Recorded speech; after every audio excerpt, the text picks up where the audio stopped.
Have you ever thought that a simple prawn could actually predict your next promotion? Well, today we're going to dive deep into one single dish that, believe it or not, can reveal some hidden truths about your career, your colleagues, and maybe even your boss. I know, it sounds a little out there, right? But in some corporate cultures, the answer to this question is a definite yes. So we're really asking, can the way you handle a prawn at the big company banquet actually give clues about your career path? Let's find out.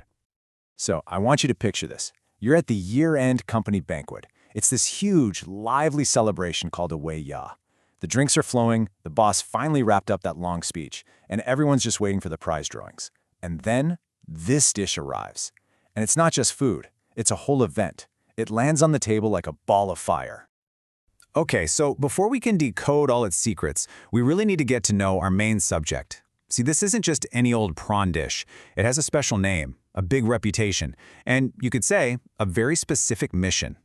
So, officially, it's called dry braised prawns with fermented rice wine. Yeah, it's a mouthful. But its nickname is way more exciting. Rolling Fortune Rui Balls. That name, plus the dish's incredible fiery red color, is specifically designed to give everyone at the table this huge boost of confidence. You know, that feeling that the year ahead is already in the bag. All right, this is where our investigation really kicks off. We're about to peel back the layers, both literally and figuratively, to decode the hidden language of this dish. We're going to find out what it's really trying to say. You know, it all starts with a really clever bit of wordplay. In Chinese, the word for prawn, sha, sounds almost exactly like ha, which is the sound of laughter. So eating a prawn becomes this symbolic act. You're literally consuming joy and happiness, which sets this really positive tone for the whole year to come.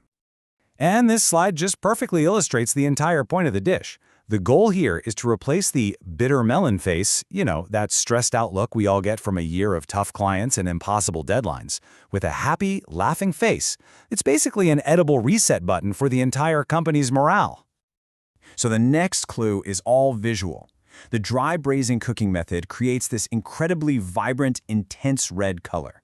Now, we all know that red inspires feelings of excitement and energy, right?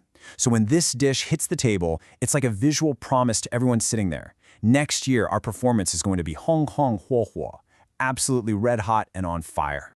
But get this, the symbolism doesn't stop with just the ingredients. The recipe itself is like a masterclass in corporate metaphors. So let's head into the kitchen because every single step is designed to mirror a successful business strategy. The secret weapon in this dish is the fermented rice wine, or zhounyang. In the kitchen, it adds this subtle sweetness that perfectly balances the sharper flavors. And that is a direct metaphor for relationships in the workplace. A little bit of social sweetness can smooth over those sharp professional conflicts, making the whole team more harmonious, or yuanrun. I mean, think about it. You can't have rolling fortune if the team isn't rolling together smoothly. And these corporate analogies are cooked right into every single step. First, you select large prawns because, well, the company has big ambitions, right? Next, you trim them neatly, which represents the year-end review process, cleaning up any inefficiencies. Then you sear them in hot oil. That locks in all the quality and talent. And finally, you braise everything in that beautiful, unifying red sauce, bringing the entire team together under one single brilliant vision. It's pretty genius. Okay, now for the part I think you've all been waiting for. This is where the dish transforms into a real-time personality test. Seriously, as soon as it's served, the way people attack their prawns becomes a perfect little window into their workplace identities. So, welcome to the official prawn peeling observation report. Let's break down the 4 main archetypes you're going to find at the table. First up, you've got the professional, the one who always serves others first. Then, there's the elegant type, meticulously using a knife and fork to keep their hands perfectly clean. After them, you've got the uninhibited, who just dives right in with their hands. And finally, of course, there's the supervisor, who uses their prawns to send a not-so-subtle message.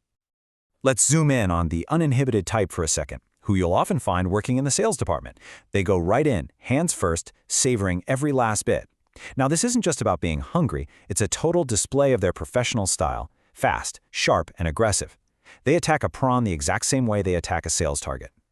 And you can't forget the supervisor. They'll often pick up a prawn, pass it to a key employee, and say something super encouraging like, "Hey, let's all keep laughing, haha, next year." Which, let's be honest, is pretty much corporate code for, let's all keep working hard and billing lots of overtime next year.